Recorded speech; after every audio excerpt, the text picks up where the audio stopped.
It's time for news and rumors. Al, I'm going to tee off to the first one because I feel like I want to get it out of there, want to get it out of the way because they're about to kick off the game in about 15 minutes or so when we start rattling through some of these. Guys, it's the Swifty Bowl. Swifties versus the Deadheads. Chiefs versus the 49ers. Who you got? Everybody's got to make a pick before they kick off. So we got it on air. Mine is Taylor Swift herself. Like Taylor Swift herself. Taylor Swift. Going out and playing the 49ers by herself. Yeah. Hiking the ball, throwing the ball, catching it, celebration, all that. And she wins by a blowout. Hell yeah.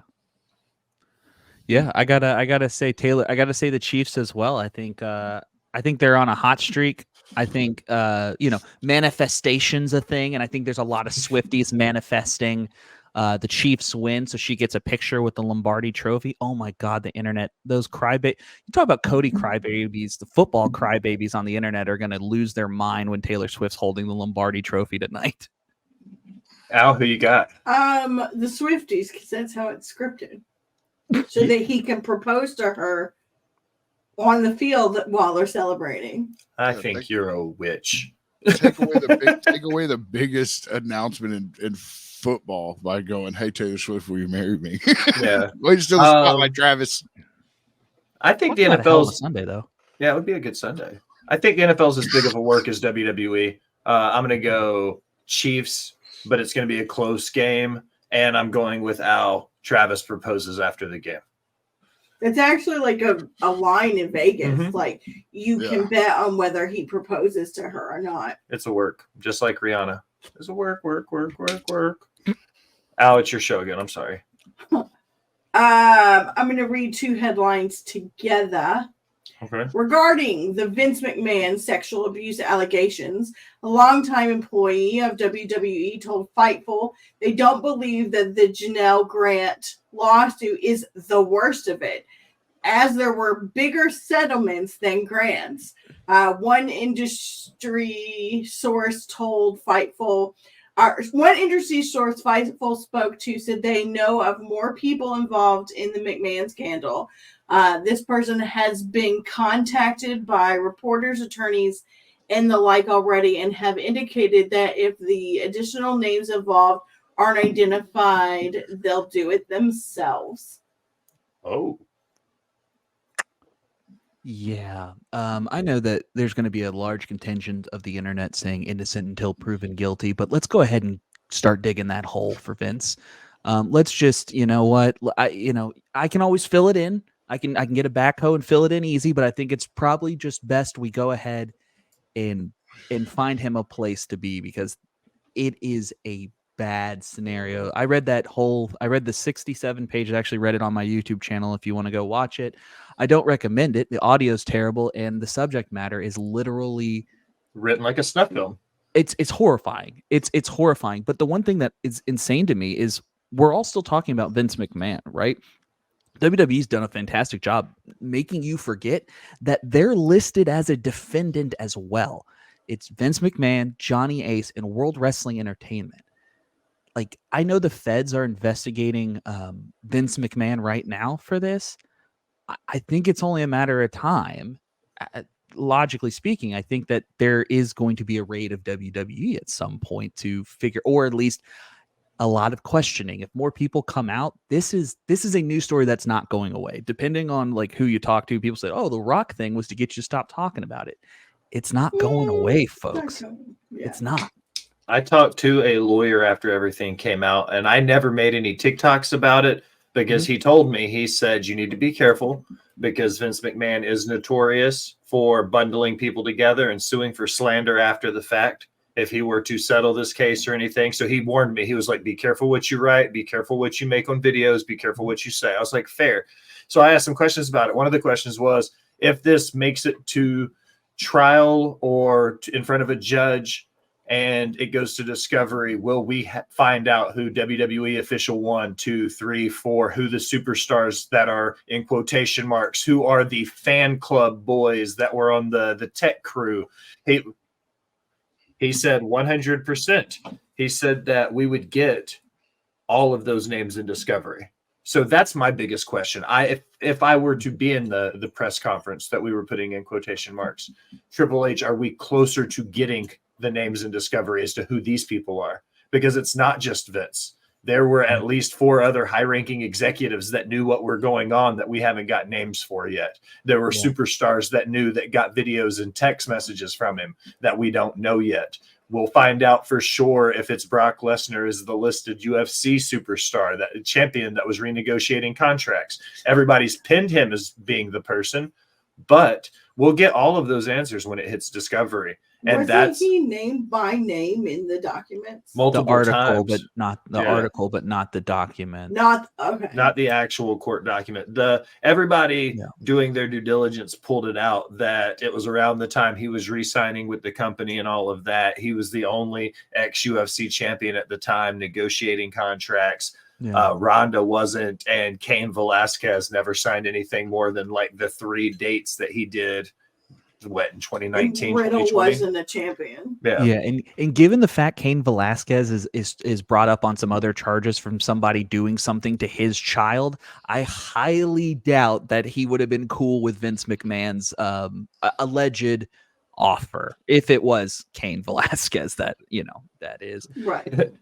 The guy who currently said someone who was tried for attempted murder, wasn't it? Wasn't that what he got? Attempted manslaughter? Somebody like touched his kid or something. He went and tried to beat them to death with his bare hands or something. Ran him down with a car and then beat him to death with his bare hands, or tried to. I just remember it, but I was like, God, you don't fuck with kids or women. I've always said it. Special place in hell for guys who do. Yeah. I mean, I don't see anything wrong with him being the shit out of somebody that touched his kid. Yeah. Will, I want to circle back to what you said. You said that, they hadn't named Brock Lesnar, but, you put 2 and 2 together, it equals 4. But hasn't WWE kind of named him by taking him off of everything? Yep. You can also, one of the things is me being, I laugh and joking when she was talking about being a mark. I was like, that's me. I'm a mark, because I was the guy that when I was reading the 67-page court document or whatever, and it was talking about people losing their jobs and the moving around of the corporate profiles and stuff, I was like, publicly traded company, right? You can go back and find out who was fired when and who fired those people. You can start putting pieces of this puzzle together where you don't have to wait, and you can see who the players involved with these hirings and firings and moving around were. Right. So I'm really curious to see when it does go to Discovery, when we start getting names and faces put to Executive 1, Executive 2.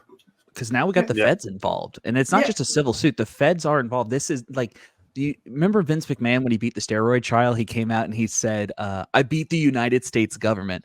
Well, Uncle Sam remembered you saying that, buddy. And like a fucking elephant. Yeah, and he's like, well, anytime Vince McMahon comes up, we're going to get you. Like, the feds aren't playing around. They're gonna get you now. You got them. You got over on them once. The feds want that win back, brother. Yeah. Now, you want to knock some less creepy stuff out and get the mood back up for a little bit before we sign off? So back to a subject we were talking about earlier, whether I thought I would catch it and I missed it. The whole Cody Rock Roman debacle is a work or a shoot. Multiple outlets report that WWE was handing out "We Want Cody" signs on Raw on Monday. But there was also a fan who came out and said that he printed them off and brought them with him. Yeah, but could that fan be a lower level worker at WWE? Could be a plug. I don't know, though. That would be a really risky game for WWE to play, to openly put that stuff out there. I remember the tweets and I saw the pictures, but I'm pretty sure that came out as a fan saying they printed them out at home or at Kinko's or somewhere like that and got them done. Yeah, but I'm pretty sure that they're not going to let you walk in there with a stack of papers. Yeah, that's true. Now there was one fan, the longer handwritten ones. Yeah. Colorful. That young girl on Twitter posted her doing those. Yeah. And there was also like a section of the hard cam. There was a dude who had "We Want Cody" spelled out on printer paper, and he gave it to the people across his row. I saw a tweet. The guy said that he did that one too. So bringing it in, I don't think WWE would let you bring in 500 or 600 prints, but there were people online that said it wasn't WWE doing it. Michael, There's no way that wasn't WWE doing that. do you remember seeing all this when it happened? Yeah, Sean Ross. Sorry about the camera there, folks. No, you're good. Sean Ross. The night of Sean Ross Sapp said he got 2 DMs on his podcast while he was doing his after the show. He said there were 2 people who came up to or who DM'd him and said that they had printed out 100 signs apiece. Whether you believe it or not, it's not, neither here nor there. Do I see WWE printing out signs for that? Maybe. I don't see why not. But here's do it for Cesaro. Yeah, right. It has been done before. And AEW also does the same thing. There's a sign when Jamie Hayter was going around. It was a big sign that said Haterade, and it was that was brought out. But like they would hand that to fans, and fans would hold it, and then Britt Baker would take it, and then they would eventually get it back to the people. But I guess my question is, regardless of who printed out the signs, I will say that WWE did do. I think it was apparent that what they were going to be doing after they started showing those signs. They started showing them left, right, and center, absolutely everywhere they possibly could. So I think that they weren't printed, but I do think WWE was like, okay, well, we're going to throw these in here. Regardless, they ended up on television. So yeah, agreed. Mercedes Moné has been on AEW's payroll since January per Fightful. Numerous options were discussed about when she would debut before they settled on announcing March 13th big business show in Boston. I know we talked about this a little bit. I'm good for things that are good for business. And I think that right now, in my opinion, with Mercedes as a worker, I think her being able to go out there and spread her wings and get reps is going to be the best thing. Michael, I know you can probably attest to this with your experience. WWE has a very particular way of doing things, down to the way guys get up off the mat. So I think her having a chance to continue to work outside of the WWE machine will just make her a better worker overall when she inevitably goes back. Yeah, that's my opinion on it. I think that I think regardless, I think we're in for some good matches. I think she's a technically proficient wrestler. I think she's good. There are some swaths of the population who love her an insane amount, and maybe I don't connect with those groups so much. But yeah, there definitely is a big contingent of Mercedes Moné fans. So I mean, I think it's good. Anytime a wrestler gets more work, I'm happy. I'm going to read a couple of headlines about Scott D'Amore. A video call TNA held with talent to discuss Scott D'Amore's firing didn't go over well after Anthem officials contradicted their own press release by saying D'Amore stepped down and new president Anthony, I can't say his last name, it's something very Italian, read a prepared statement, but didn't allow wrestlers to ask questions.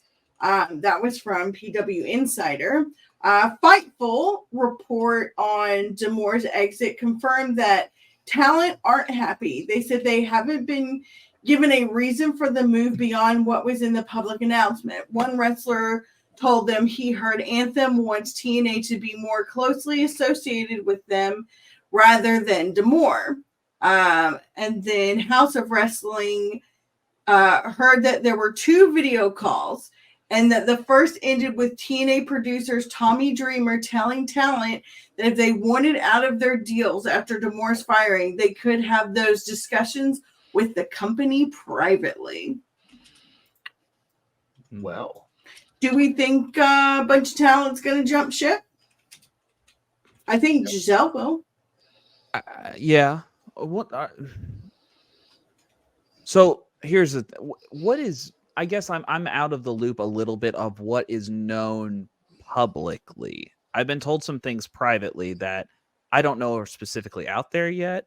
And I'm not trying to kayfabe everybody here, but it was told to me in confidence, and I'm not just not What is it? Why would Giselle? Let me ask a leading question here. Why would Giselle Shaw leave? Because they have been a couple for 4 years. Okay. Yeah, because there was talks about I heard some rumors, an innuendo, if you will, about maybe there being some favoritism with that, but I there was a push coming in 2024 that saw Giselle moving up the ranks in the knockouts division that some of the other knockouts weren't happy about. Gotcha. I heard something eerily similar, Michael, and I say it all the times. Cat Williams said you don't get accused of the same thing 20 times without it being true. So even if it may have been for the same person, may have been different people, but whatever the case is, I've heard that from inside of TNA. But I've also heard other rumblings about him wanting to be closer and more unbranded with Anthem versus Scott D'Amore, who wanted it to be very much just a pro wrestling with a capital R business, Sure. I feel like I've always said it since the beginning. You want to wait to make sure that everybody's hands are clean. If it was a clean separation, Scott D'Amore leaves on good terms, that's fine. Mm-hmm. You don't want to find yourself defending somebody who has skeletons in the closet after the fact that we find out those were the reasons why he got fired, though. Just a couple more things to what AJ said in the chat that he was trying to buy TNA.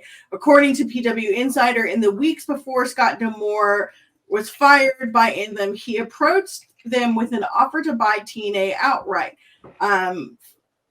from them, backed by a letter with a major banking institution. Some people on Anthem's side said it was seen as a legitimate offer that was worthy of consideration, but Anthem ultimately rejected it. D'Amore knew for at least the last week that Anthem was getting rid of him. An insider first heard about this possibly happening several weeks before that.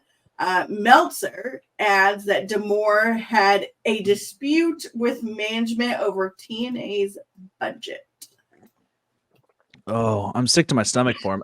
Assuming everything's on the up and up, and like that's all that happened. That's heartbreaking because like I mean, obviously the wrestlers and everyone at TNA helped complete this, but like you saw the people say heart and soul of TNA. He brought TNA back. He's put it back. Like, could you imagine building it back up? And then you're like, you know what? I'd like to own it now because I did that. And then they just say, what's going on there? What's going on there, Ginger Ninja? Taylor Swift. McIntyre's on TV. Oh, Reba McIntyre singing the national anthem. What? Reba or Drew? Reba McIntyre. Drew McIntyre singing the national anthem. I thought you said Drew McIntyre. I was like, that's third cousin twice removed from his. He's like, say, can you see? You should have done tricep day. Ha ha ha ha ha. He's the king of trolls right now. He's killing. Now, pick your shiniest, newsiest news headline for the last one before we plug and go home. Well, I have more.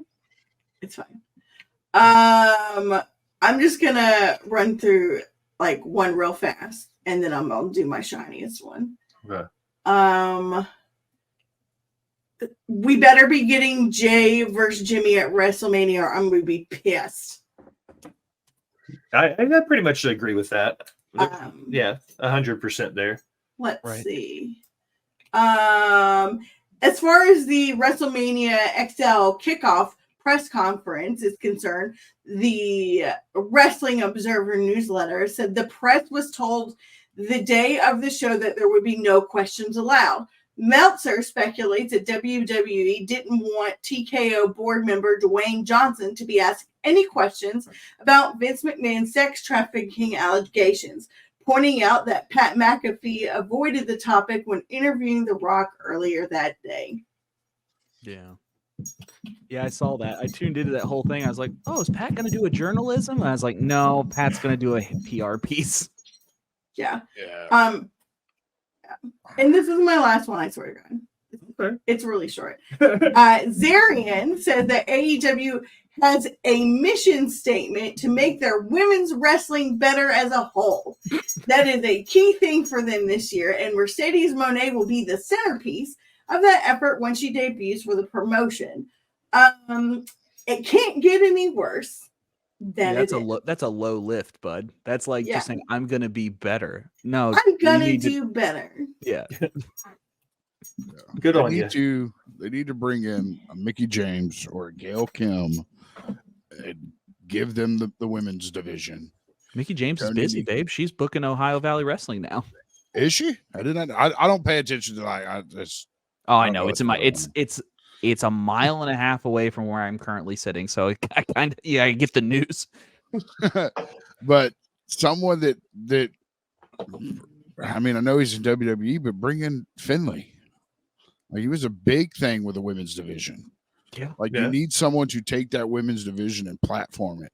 And one match every other week on AEW isn't going to slot now two we might matches get on. a match every week. I would Jess? slot 2 on AEW, 1 on Rampage, and at least 1 to 2 on Collision every week. Really showcase your women. You have great women's talent too. I mean, I Mhm. could Tons of great understand if workers. this was like the Divas era and you didn't have any good in-ring wrestlers. Okay, not the best scenario, but I get it. But you have talent.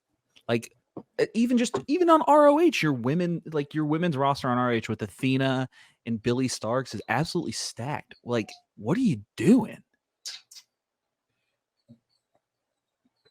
Yeah, I agree. I think that I've always said it, and I have for the probably relatively close the entire time they've been around, is that Tony Khan has a lot of great, talented wrestlers. He has very little TV time to showcase everyone. And with him not utilizing house shows and a travel schedule, some of these young superstars aren't getting the reps they need on the road. And therefore, their development is taking longer than what it would. And I know running house shows are expensive, but even if they ran in Daly's place and did house shows in Jacksonville, you know what I mean? Like I just feel like that's something they need for that talent is an ability for these guys to get reps. Right. I agree. But and then I always think about that and I think like, okay, AEW is like a 5-6-year-old startup. Like they'll have time if this is going to work out, then maybe they will get a performance center or get one of these independents. There's so many good independents around the country and make that, and this is not me politicking for OVW, but make it your developmental territory. WWE had crazy success with Deep South, OVW, all these places. Do the same thing. Like take a play out of their playbook. There was a reason why they're the industry leader in something that you do. Let me ask you a question before we start plugging ourselves and getting ready to land this plane. Since you were at OVW, you had a chance to work with you. I'm assuming you were there with Al because he's pretty much been there. I've had a chance to meet Al a few different times through work, through interviews and stuff. Great dude. Yeah. What did you think about The Wrestlers, the Netflix show? I'll shoot with you here, buddy. I don't have Netflix.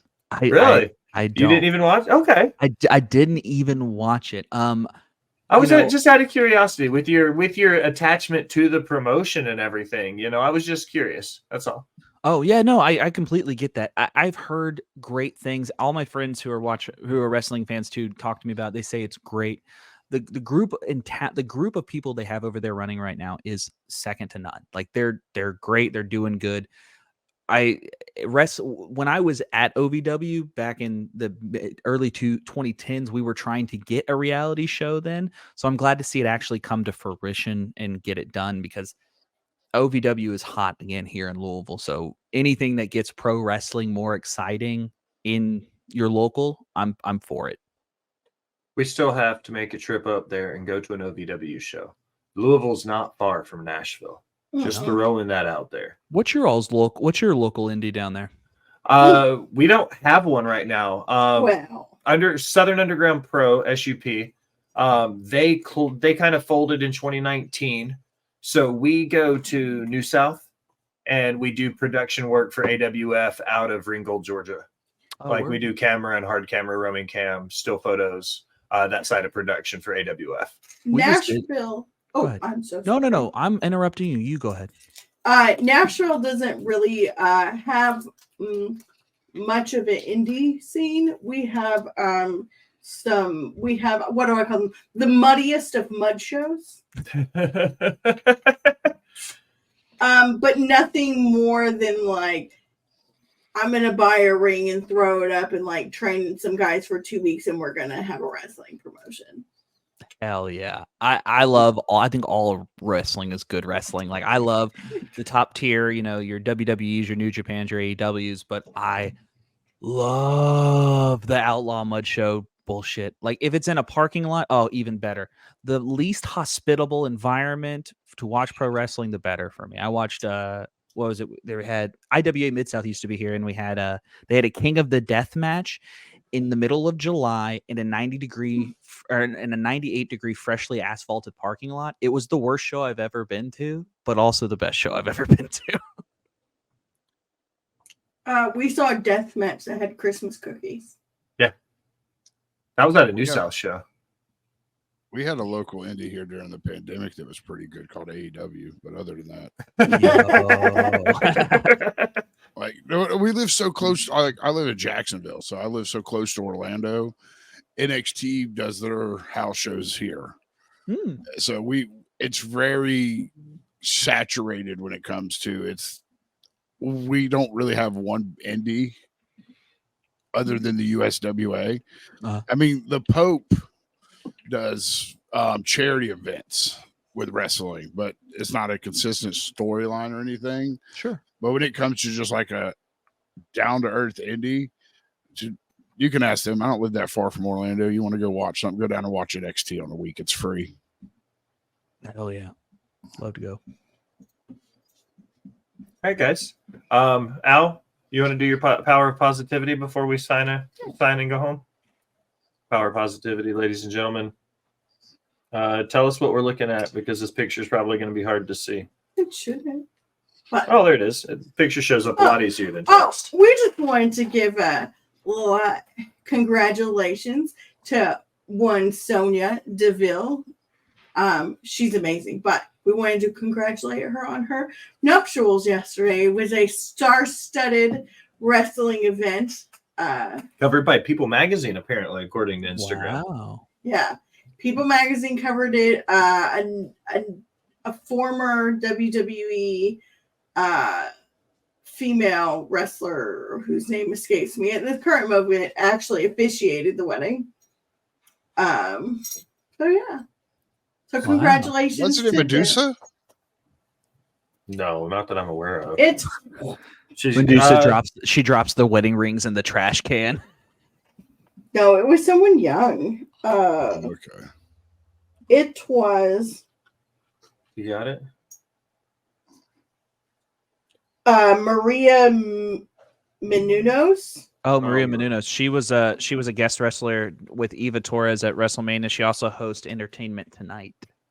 Yeah. Oh yeah.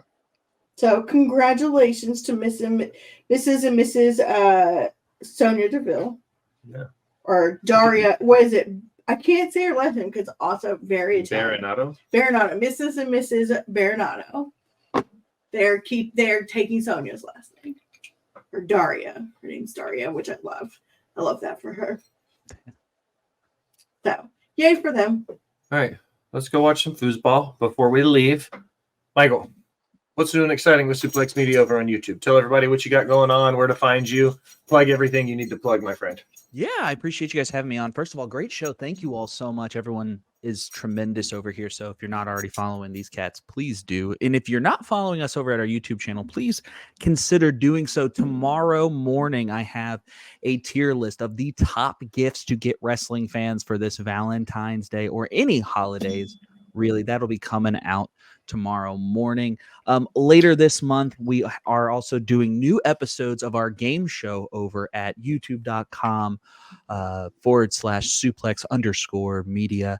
We're doing a new game show. Ginger Ninja has graced us with his presence on there. New episodes of You, Mark, being written right now, coming out this month. And then our first episode of our documentary series on professional wrestling will be debuting this month. This as well. We were embedded with the folks over at New South Wrestling. I'm not sure if it's the same one that you all. I don't know if there's. It is. It Old is. Dump Sanders. Yeah, so we did sit down interviews with the owners, ring announcer Aaron over there, and we were looking to figure out why New South Wrestling might be one of the better run independents in the United States. So give us a follow over there. And also on TikTok, if you're looking for my hot takes or my special brand of wrestling knowledge, if you want to listen to somebody nerdily talk about wrestling from a different perspective that you're not typically used to hearing, go ahead and follow us, Suplex_Media at TikTok as well. First and foremost, you're 1,000% right. New South is the jam. I just did a preview for the Haas tournament on Last Word on Sports last week. I got to sit down with Dump and Carm both. Carm, the voice of New South Pro Wrestling. Love New South, and I'm not just saying that. Yeah, we go there a lot. Yeah, we're down there at least once a month, most months. Well, give me a call. We need to go back down there anyways.